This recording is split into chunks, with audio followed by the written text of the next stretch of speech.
আসসালামু আলাইকুম। আশা করি প্রচন্ড গরমের মধ্যেও তোমরা ভালো আছো নাকি? ভালো নাই? আচ্ছা। যাই হোক, দুইটা এসি চলছে, কিছুক্ষণ পরে আশা করি তোমাদের ঠান্ডা লেগে যাবে, তাই কি না? ঠিক না?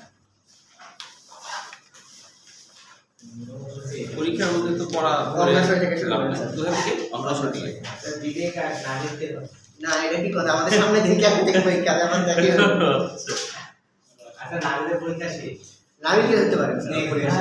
নামের পরীক্ষা শেষ, তাই?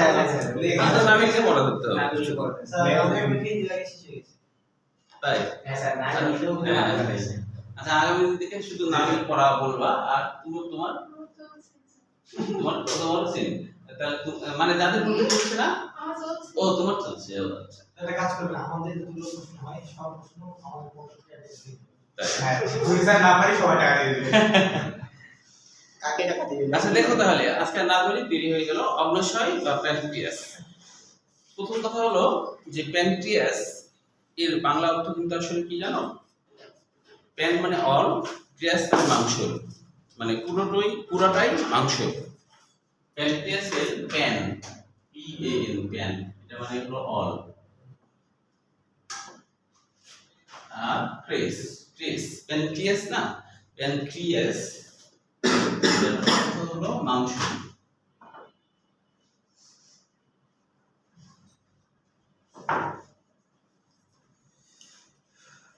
পুরোটাই মাংস, পুরোটাই মাংস। দেখতে তো এর মধ্যে আসলে হাড় গোড় কিছুই নাই, তো পুরোটাই মাংস। এইভাবে এরকম নাম করা হয়েছে। এখান থেকে এমসিকিউ হিসেবে আমাদের যেটা লাগবে সেটা হলো দ্বিতীয় নম্বর লাইনটা, যে দ্বিতীয় নম্বর লাইন হলো গোলাপি বর্ণের মাংসের একটি গ্রন্থি, মানে মরিচের মতো দেখতে এটা, আর হলো গোলাপি ধূসর বর্ণের মাংসের একটি গ্রন্থি। মানে এটা দেখতে কেমন? গোলাপি ধূসর বর্ণের, আর এরা হলো মরিচের মতো দেখতে, তাই না? মরিচের মতো না সেটা, এই জন্য মোটা মরিচ আর কি, মোটা মরিচ থাকে না, মোটা একটু এরকম, তাই না?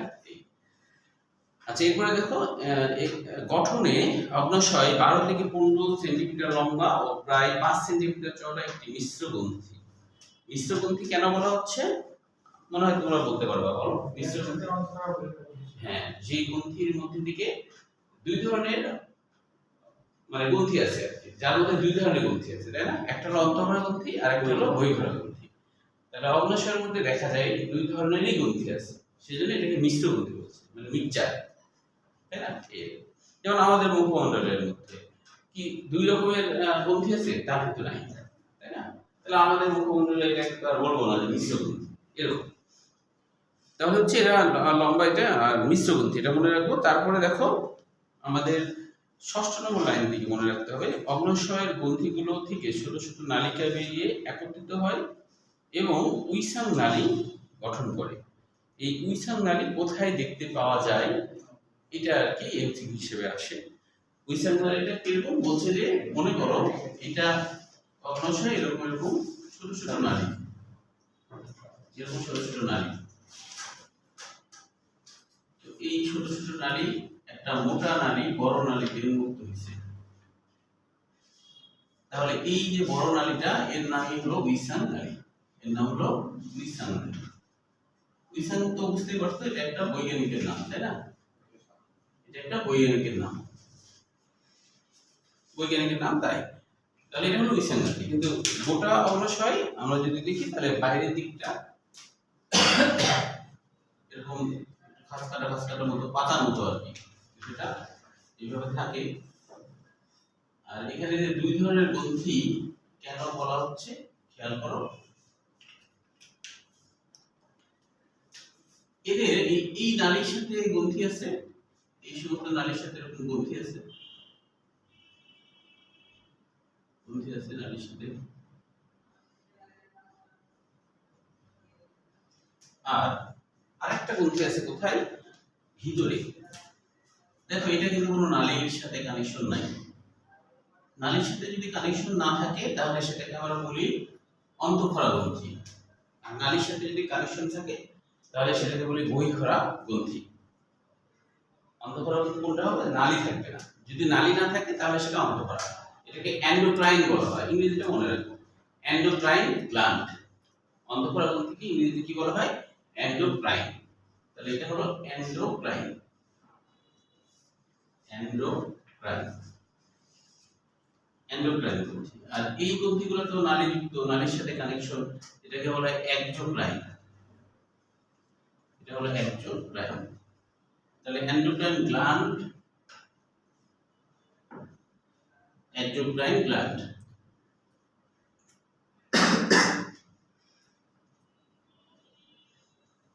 হলো এটা হচ্ছে বহিঃখরা গ্রন্থি, এটা হলো বহিঃখরা গ্রন্থি, আর এটা হচ্ছে অন্তঃখরা গ্রন্থি, হলো অন্তঃখরা গ্রন্থি। এই জন্য এটাকে মিশ্র গ্রন্থি বলা হচ্ছে, আর এটা হলো উইসাং নালী। এই হলো ব্যাপার। তাহলে এটা একটু মনে রাখবো উইসাং নালীটা আসলে কি। এরপরে আরেকটা কথা বলছে যে এই উইসাং নালীটা, অর্থাৎ এই নালীটার কথা বলা হচ্ছে, এই নালী গ্রন্থির দৈর্ঘ্য বরাবর এসে ডিউডেনামের কাছে অভিন্ন পিত্ত নালীর সাথে মিলিত হয়ে অ্যাম্পুলা অফ ভ্যাটার, আসতে পারবো? ও পাঠানি, আচ্ছা ঠিক আছে, আগে দেই না।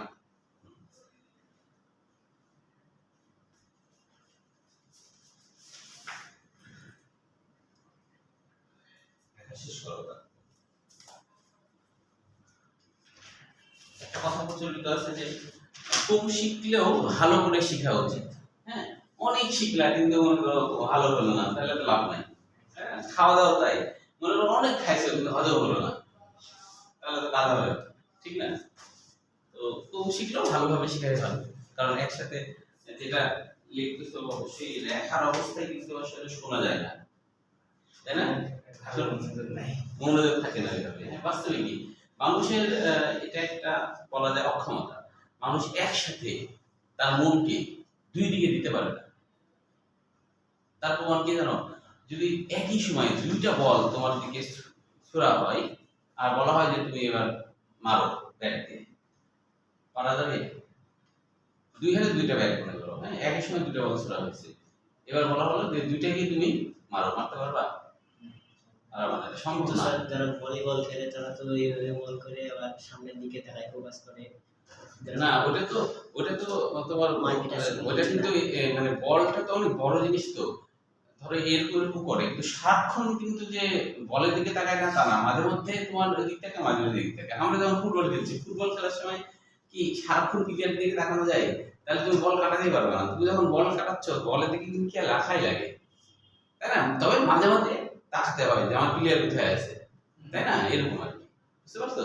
যে একসাথে যদি খেয়াল করা যায় না। হ্যাঁ, টিকিট বলতে একসাথে দুইটা মানে জোর করে আর দুইটা দুইটা টাকা ধরে না মারতে পারবে না। ছক্কা মারা কেন, চারও মারতে পারবে না, মারা যাবে? একসাথে ছুটে আসতে পারবে না, যেকোনো একটা। এটা মানুষের একটা অক্ষমতা, হ্যাঁ, তাই না? আর এই কারণে পার্থক্য স্রষ্টার ক্ষেত্রে, স্রষ্টা একই সময় সবার কথা শুনতে পাবে, তাই না? কিন্তু আমরা সেটা পারবো না, এটা অক্ষমতা। আচ্ছা, তাহলে এখন বলছি কি যে এই জিনিসটা, এই যে উইসাং নালী, এইটা দৈর্ঘ্য বরাবর সামনে আসে, আসার পর কি হয়? আসার পরে এইখানে তোমার ডিউডেনাম আছে, আমরা জানি এই যে ডিউডেনাম, এই মনে করো ডিউডেনাম। হ্যাঁ,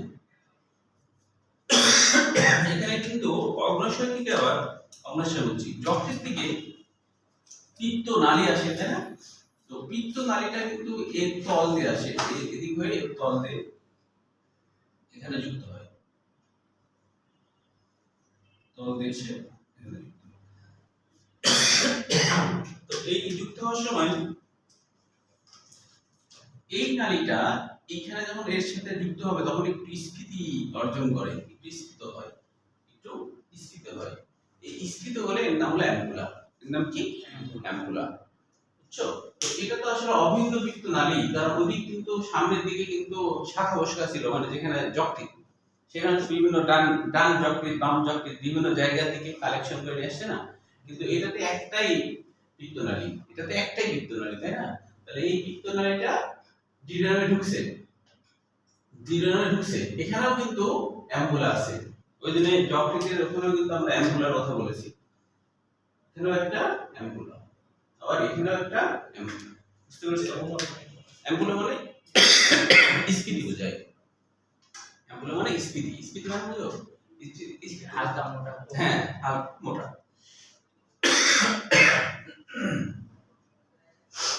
দেখো এখন আশা করি গরম লাগছে না, তাই না? তাই না? একটু পরে দেখো ঠান্ডা লাগছে, আমার হাসি হচ্ছে।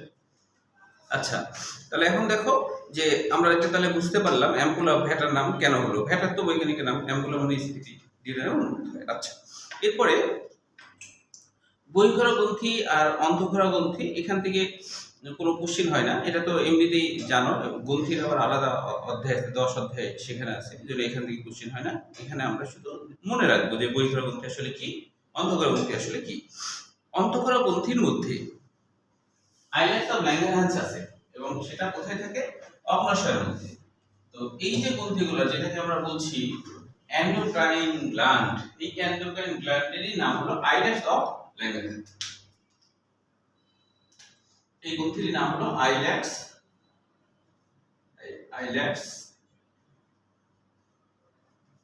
Of Langerhans.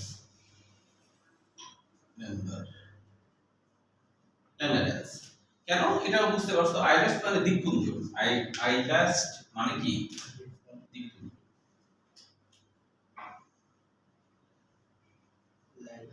দেখো তার মানে কি ল্যাঙ্গারহ্যান্স দ্বীপপুঞ্জ, তাই না? মানে ল্যাঙ্গারহ্যান্স এটা আবিষ্কার করছে, তাই তার নাম অনুযায়ী এরকম হয়েছে, তাই কি না? আচ্ছা, এখন কথা হলো ল্যাঙ্গারহ্যান্স তোমার হচ্ছে যে তিনি কেন দ্বীপপুঞ্জ নাম দিলেন? কারণ দেখো এখানে এগুলো সব রাস্তার সাথে কানেকশন আছে, আর এটা কি কোনো কানেকশন নেই। দ্বীপ তো এরকমই, তাই না? পানির মধ্যে একটা দ্বীপ ওঠে না, তাই কি না? দ্বীপ তো কোনো কানেকশন নাই, তখন ওটা দ্বীপ বলবো আমরা। তো যেমন বাংলাদেশকেও বলা হয় দ্বীপ, তাই না? বদ্বীপ। তাহলে এটা এরকম দ্বীপের মতো মনে হচ্ছে, এদিকে সাদা পানি, এখানে একটা দ্বীপ উঠে আছে। তো এটা প্রথম আবিষ্কার করছে কে? ল্যাঙ্গারহ্যান্স। সেজন্য নাম হলো আইল্যান্ডস অফ ল্যাঙ্গারহ্যান্স, মানে কি ল্যাঙ্গারহ্যান্সের দ্বীপপুঞ্জ। তাহলে এই হচ্ছে। এখন এই অন্তঃঘরা গ্রন্থিগুলা, এর মধ্যে এই গ্রন্থিতে কিন্তু 4 রকমের কোষগুচ্ছ থাকে। এটা তো নিজেরাই সবগুলো অনেকগুলো কোষগুচ্ছ, তাই না? কিন্তু 4 রকমের কোষগুচ্ছ আছে। 4 রকমের কোষগুচ্ছ 4 রকমের কাজ করে, হ্যাঁ? যেমন বলা হচ্ছে এর মধ্যে কিছু কোষগুচ্ছ আছে যাদেরকে আলফা কোষ বলা হয়, আলফা গ্রন্থি আর কি, যে যারা কি করে, যারা হলো গ্লুকাগন নিঃসরণ করে। তারপর হলো বিটা, যারা হলো ইনসুলিন নিঃসরণ করে। মানে এসি মনে হয় বুঝে ফেলেছে যে আমাদের ঠান্ডা লাগতে শুরু করেছে, একা একা অফ হয়ে গেছে। সেন্সর লাগানো আছে, এআই সেন্সর শরীরের সাথে। আমি ভাবতেছিলাম যে ঠান্ডা ঠান্ডা লাগছে মনে হচ্ছে। আচ্ছা, তাহলে হচ্ছে যে 4 রকমের কোষ কি কি করে, যে অনেক সময় উল্টা পাল্টা হয়ে যায়। যেমন ধরো আলফা কোষ, হ্যাঁ, আলফা কোষ হলো গ্লুকাগন নিঃসরণ করে, বিটা কোষ ইনসুলিন নিঃসরণ করে। তুমি কিন্তু ভুলাই ফেলতে পারো, তাই না? যে আলফা কোষ এটা কি আসলে গ্লুকাগন নিঃসরণ করে, গ্লুকাগন নাকি ইনসুলিন? তো গ্লুকাগন। তো তুমি কিভাবে মনে রাখতে পারো? এইভাবে আমি যেটা মনে রাখতাম ছাত্র জীবনে, এটা অনার্সেও আছে। আগে আগে আগে হলো আলফা কোষ, তাই না? আগে আলফা কোষ, বলতে কি গ্লুকাগন, তাই না? তাহলে এইভাবে মনে রাখা যাবে আগে, নাহলে উল্টা পাল্টা হয়ে যাবে। আগে আগে আলফা বলছি না, আর আলফা আগেই, ল্যাটিন অক্ষর আলফা হলো আগে। তাহলে আগে আতে আলফা, বতে গ্লুকাগন। তাহলে এটা হয়ে গেলে তখন পরের গুলো তোমার ঝামেলা নাই, তাই না? বিটা কোষ এটা হলো ইনসুলিন। আচ্ছা, এটা তো আগেই জেনেছো, দেখা হয়েছে আগে। আচ্ছা, তো এটা তো আগেই জেনেছো যে গ্লুকাগনের কি কাজ আর ইনসুলিনের কি কাজ, এটা তো আগেই জেনেছো নাকি? আগে বলা হয়েছিল না? আরেকবার তাও মনে করাই দিই ভুলে গেলে, যে আমরা তো জানি যে ইনসুলিন রক্তে গ্লুকোজের মাত্রা কি করে, কমায়, আর গ্লুকাগন কি রক্তে গ্লুকোজের মাত্রা বাড়ায়। হ্যাঁ, প্রতি 100 ঘন মিলিমিটার রক্তে মনে করো 90 গ্রাম গ্লুকোজ থাকতে হবে, এটা হলো ব্যালেন্স। এটা কি ব্যালেন্স? তো যদি রক্তে দেখা যাচ্ছে 100 ঘন মিলিমিটারের মধ্যে 90 তো তার কমে গেছে, তাহলে এখানকার কোষগুলো উদ্দীপ্ত হয়ে যাবে, এখানকার গুলকাগুন কোষগুলো উদ্দীপ্ত হবে। হ্যাঁ বুঝছো? হ্যাঁ, আলফা কোষ উদ্দীপ্ত হবে, বুঝতে পারছো? ওর রিসেপ্টর আছে একটা, ওই রিসেপ্টরে রক্ত টাচ থাকলে বুঝবে যে গ্লুকোজ কমে গেছে, বুঝতে পারছো? যেমন ধরো আমরা চা খাচ্ছি, চা খাওয়ার সময় কি জিভায় দিলে কি আমরা বুঝি না যে মিষ্টি কম না বেশি, ঠিক না? তা আমরা না হলে বেশি হলে কমাইতে পারি না, কিন্তু আমাদের শরীরে এরকম করা আছে, বেশি হলে কমাই দিতে পারে, কমলে আবার বাড়াই দিতে পারে। আমরা খালি বাড়াইতে পারি, কমাইতে পারি। চায়ের মধ্যে ও হ্যাঁ কমে যাবে, নামের অবশ্য ঠিক বলছে, চায়ের মধ্যে পানি দিলে কমে যাবে, কিন্তু ওটা টেস্ট লাগবে আর টেস্ট লাগবে না। তো এই তাহলে গ্লুকাগনের কাজ কি? সে কি করে? সে হচ্ছে রক্তে যদি ওই যে 90 মিলিগ্রাম কম আছে এটা দেখলে ও বুঝে ফেলে কম আছে, তখন সাথে সাথে ক্ষরণ হবে, গ্লুকাগন ক্ষরণ হবে। হ্যাঁ, ক্ষরণ হয়ে যকৃতের মধ্যে চলে যাবে, যায় যকৃতের মধ্যে যে অশর্করা আছে যেগুলা, তুমি মনে করো শর্করা কম খাইছো, অশর্করা লিপিড হতে পারে, প্রোটিন হতে পারে, ওই জিনিসগুলোকে ওই যে গ্লুকোনিওজেনেসিস বলেছি না, গ্লুকোনিওজেনেসিস প্রক্রিয়ার মাধ্যমে গ্লুকোজ তৈরি করে। বুঝা গেল কি? ওইগুলো কিন্তু বাংলা মনে রাখতে হবে, গ্লুকোনিওজেনেসিস মানে নতুন গ্লুকোজ তৈরি করার প্রক্রিয়া, তাই না? গ্লাইকোজেনেসিস, গ্লাইকোজেনেসিস মানে কি? গ্লাইকোজেন তৈরি করা, এগুলো কিন্তু বাংলাগুলো মনে রাখবা, হ্যাঁ, তাহলে ভুল হবে না। তাহলে এই হলো গ্লুকাগনের কাজ। তাহলে ইনসুলিনের কি কাজ? রক্তের মধ্যে গ্লুকোজ বেড়ে গেলে প্রতি 100 মিলিমিটার রক্তে 90 এর উপরে চলে গেলেই হয় বাস, তাহলে ও কি করবে? কমাবে। তাহলে রক্তের মধ্যে গ্লুকোজ কমাবে, মানে ওই যে গ্লাইকোজেন বানাবে, বেড়ে গেলে গ্লাইকোজেন বানাবে। হ্যাঁ বলো, অনেক বেশি বেড়ে গেলে ও কমানোর চেষ্টা করে। কিভাবে? ও তখন যে কাজটা করে যে এগুলোকে লিপিড বানায় ফেলে, চর্বি টর্বি বানায় ফেলে, তাও রক্তে গ্লুকোজ রাখতে দেয় না। কি করে? এটাকে লিপিড বানায় ফেলে। ওই যে লাইপোজেনেসিস, এইদিকে মনে আছে কি? দেখো এই যে এই চারটা, এদিকে একটু খেয়াল করো, এই যে লাইপোজেনেসিস, দেখো এখানে পৃষ্ঠা নম্বর 156, লাইপোজেনেসিস মানে কি? জেনেসিস মানে তৈরি প্রক্রিয়া, মানে কি? লিপিড তৈরি প্রক্রিয়া। তাহলে তুমি বেশি যদি শর্করা খেয়েও ফেলো, তাও ও রক্তে ওই পরিমাণই রাখবে, বুঝতে পেরেছো? যেমন আমরা বায়ুমণ্ডলে যদি অনেক বেশি কার্বন ডাই অক্সাইড ছাড়ি, তাও কিন্তু বায়ুমণ্ডলে অক্সিজেনের পরিমাণ ওরকমই থাকে না? এই গোটা পৃথিবী একটা জীবন্ত জীবের মতো, সেও তার বায়ুমণ্ডলের অবস্থা ঠিক রাখার চেষ্টা করে, বুঝতে পারছো কি? জীবন্ত মতো সে কিন্তু ঠিক রাখে না, আমরা বাঁচবো না, তাই না? তো সেরকম লাইপোজেনেসিস প্রক্রিয়ার মাধ্যমে কি করবে? ওগুলো লিপিড বানাবে। এখন কথা দেখা যাচ্ছে যে তোমার যেটুকু শরীরে খাওয়া দরকার এবং তোমার যেটুকু ইনসুলিন বের হয় তোমার শরীরের সাপেক্ষে, বুঝতে গেল? এখন ও তো যেটুকু বের করে তার থেকে বেশি বের করতে পারবে না, তোমার শরীরের ওয়েট তুমি অনেক বাড়ায় ফেলেছো, বুঝতে গেল কি? অনেক বেশি শরীর মোটা সোটা হয়ে গেছে, তাহলে দেখা যাচ্ছে তোমার কিন্তু খাওয়া দাওয়া বেড়ে যাবে। খাওয়া দাওয়া যখন বেড়ে যাবে, তুমি বেশি বেশি কার্বোহাইড্রেট খাওয়া দাওয়া, তোমার শরীরের দরকার হচ্ছে যে তোমার ধরো 3টা রুটি খাওয়া দরকার, তুমি 6টা খাচ্ছ, ভাত মনে করো 1 প্লেট, তুমি 2 প্লেট 3 প্লেট খাচ্ছ, এরকম যখন হবে তখন ইনসুলিন তো ও যেটুকু বের হওয়ার সেটুকুই বের হবে, তাই না? তো ও যেটুকু চর্বি বানানোর ক্ষমতা আছে সেটুকু বানাই ফেললো, বানাই ফেলার পরে আর বানাতে পারবে না, তখন রক্তে গ্লুকোজের পরিমাণ বেড়ে যাবে। ওই যে তখন আমরা কি বলি? ডায়াবেটিস। যদি এটাকে বলা হয় ডায়াবেটিস 2, এটাকে বলা হয় ডায়াবেটিস 2। এটা জিনগত সমস্যা না, এটা কি বলা হয়? ডায়াবেটিস 2 বলা হয় এটা, বুঝতে গেল? আর ডায়াবেটিস 1 মনে রাখবে, এটা হলো জিনগত সমস্যা, মানে যে ফ্যাক্টরিতে কি ইনসুলিন তৈরি হচ্ছে ওই ফ্যাক্টরি নষ্ট হয়ে গেছে। তাহলে কি? তাহলে তো সাথে চিকন থাকা লাভ হবে না, ফ্যাক্টরি তো উৎপাদনই করতে না ঠিকঠাক ভাবে। অনেকগুলো কোষ তাই জিন মানে ইনসুলিন তৈরি করার জন্য বেশ কিছু সংখ্যক নষ্ট হয়ে গেছে। একবার তৈরি না তা না হয়, ওটা নির্ভর করছে তার কতটুকু মানে ক্ষতি হয়েছে ফ্যাক্টরি, হ্যাঁ, তার উপর নির্ভর করছে। তাহলে যেটুকু পারার করে ফেলবে, কিন্তু তারপরে ওকে এক্সেস যদি চাপায় দাও ও তখন আর পারবে না, বুঝতে গেল কি? যেটুকু জমা করতে আর জমা করার জায়গা নেই, তখন ওই রক্তে বেড়ে যাবে, রক্তে কি গ্লুকোজ বেড়ে যাবে। বুঝা গেল কি? এটা ডায়াবেটিস 2, এটাকে বলা হয় ডায়াবেটিস 2, মোটা। আর চিকন মানুষের অতটা মানে মোটাও না, স্বাভাবিক, তাও ডায়াবেটিস হওয়া মানে কি তার জিনগত সমস্যা, এটাকে বলা হয় ডায়াবেটিস 1, এটাকে বলা হয় ডায়াবেটিস 1, এটা মনে রাখবা। বুঝা গেল কি? মানে কিছু বিষয়, হ্যাঁ আচ্ছা, বেশি শর্টকাট হয় তো এটা হচ্ছে ডায়াবেটিস হচ্ছে গ্লুকোজের মধ্যে বেড়ে যাচ্ছে। আচ্ছা, বেশি প্রোটিন খেলে কি হয়? বেশি প্রোটিনের ও সাইড এফেক্ট আছে, হ্যাঁ। বেশি ইউরিক অ্যাসিড তৈরি হয় এবং এটা বৃক্কের জন্য ক্ষতির কারণ হয়, হ্যাঁ। যদিও বেশি প্রোটিনগুলোও আমাদের হচ্ছে বের করে দেয়, আমাদের যকৃতের মধ্যে কিছু এনজাইম আছে যারা প্রোটিনকে ভেঙে যেটুকু দরকার সেটুকু রাখে আর বাকিটা বের করে দেয়। কিন্তু যখন প্রস্রাবের মধ্যে যে বেশি ইউরিক অ্যাসিড, ইউরিয়া এগুলো যখন বেশি যাইতে থাকে তখন বৃক্কের সেলগুলা অনেক সময় ড্যামেজ হয়ে যায়, বৃক্ক নালীগুলো অনেক সময় ঘা হয়, ক্ষতিগ্রস্ত হয়, এরকম। বুঝতে পারছো? ওটারও আবার কোনো কিছুরই বেশি মানে ইয়ে নাই, হ্যাঁ সবকিছু পরিমিত, হ্যাঁ।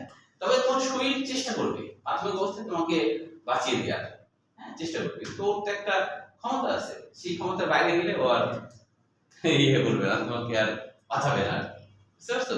তাহলে ইনসুলিনের এই কাজ। এখন কথা হলো দেখো, ইনসুলিন কতটুক বের হবে, গ্লুকাগন কতটুক বের হবে, সেটাকে দেখভাল করার জন্য আবার আরেকটা হরমোন আছে, বুঝছো? কারণ ইনসুলিন আর গ্লুকাগন যদি নাক ডেকে ঘুমায়, বের না হয় ঠিকঠাক, তাহলে ওর তো বস থাকা লাগবে। সেই বসের নামটা কি দেখো, এখানে দেখা আছে সমস্টিস্টাটিন, তাই না? কোথায় গেল? আড়াই গেল 160 ডেল্টা কোষ। ডেল্টা কোষটা কি করবে? সমস্টিস্টাটিন হরমোন উৎপাদন করবে। সমস্টিস্টাটিন নামকরণ কেন হয়েছে? আসলে এটার বাংলা হলো কি, যে সম বলতে এখানে দেহ, সম বলতে এখানে দেহ, স্ট্যাটিন মানে কি, সম মানে দেহ বা কোষ, আর স্টার্ট বলতে স্থির বা ধ্রুব রাখা। এই যে কথাটা যদি আমরা সাজাই তাহলে এরকম হয়, সমা যোগ স্টার্ট আর শেষে আছে কি, দেখে লিখি বল না হয় ইন, যোগ ইন। তাহলে এটা মানে দেহ বা দেহ হয়, আবার এই দেহ বলতে কোষ বোঝাচ্ছে। স্টার্ট মানে ধ্রুব রাখা, স্টার্ট মানে কি ধ্রুব রাখা, ধ্রুব রাখা। ইন মানে প্রোটিন, এটা একটা প্রোটিন জাতীয় পদার্থ, এই হরমোনটা একটা প্রোটিন জাতীয় পদার্থ, এটার জন্য ইন কথাটা ব্যবহার হয়েছে। তাহলে এই হরমোন কি করবে? দুই কর্মচারীকে দেখভাল করবে। দুই কর্মচারী মানে ওই যে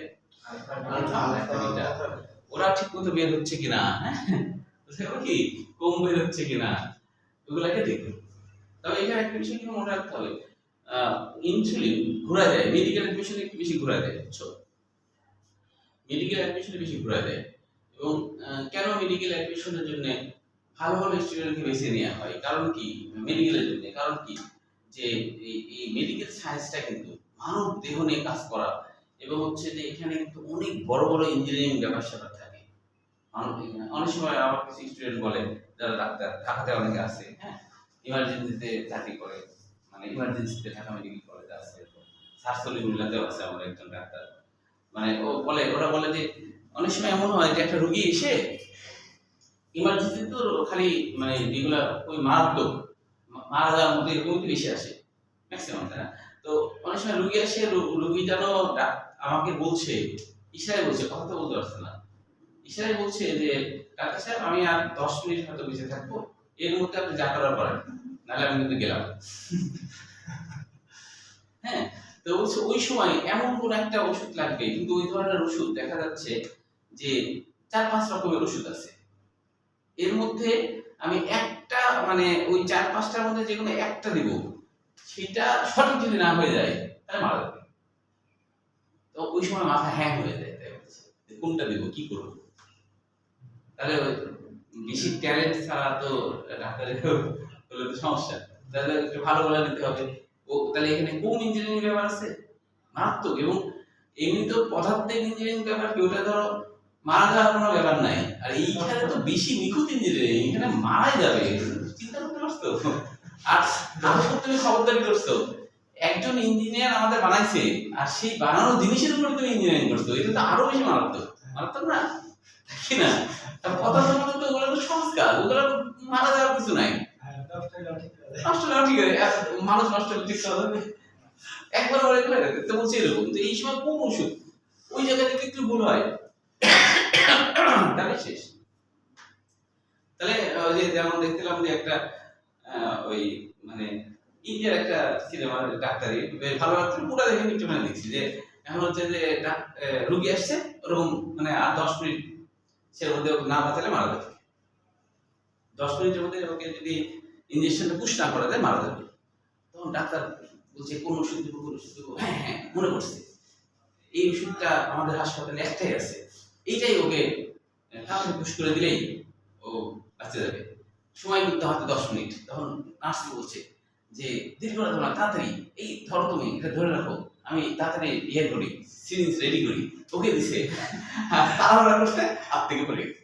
যা বলছে আমি এখন কি করে বাঁচাবো, আর তো কোনো সুযোগ নাই। তো ওই জন্য অনেক সময় ডাক্তারদের উপরে খিড়ে দেয় না রোগীরা,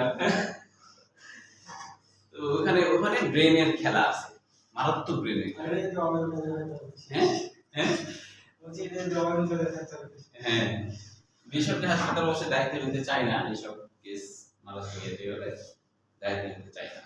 আর তবে সরকারি মেডিকেলও কিন্তু আমি দেখেছি খুবই সিনসিয়ার, মানে আমি একবার একটা আত্মীয়কে নিয়েছিলাম বুকে ব্যথা, তো আমাকে বাসায় বললো যে তোমার তো স্টুডেন্টরা আছে, হ্যাঁ এখন আমার 3 জন স্টুডেন্ট রাজশাহী মেডিকেল কলেজে আছে, হ্যাঁ তো আমি বললাম যে দেখি আগে ওদেরকে ফোন দিব না, দেখি কেমন চিকিৎসা ব্যবস্থা সেটা দেখি, সাধারণ হিসেবে আমি পরিচয় না দিই।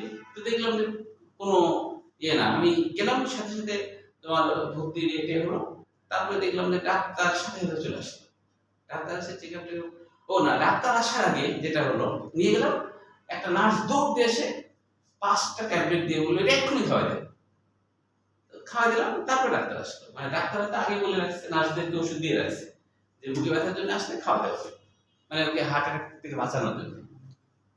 তো চিকিৎসা ব্যবস্থা খারাপ না, ভালো এমার্জেন্সি চিকিৎসা ব্যবস্থা ভালো, বুঝছো?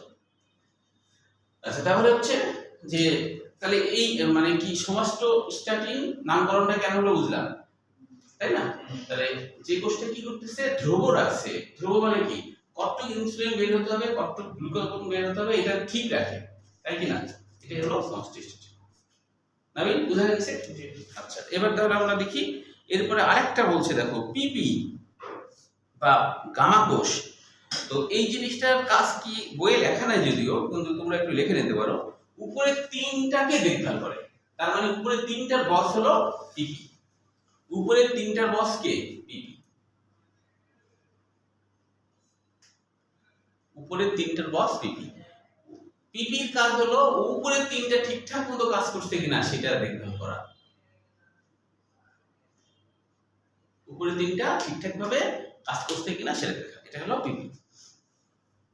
আচ্ছা এখন দেখো যে এই পিপি নামকরণটা কেন হলো, নিচে দেখো দেয়া আছে প্যানক্রিয়াটিক পলিপেপটাইড।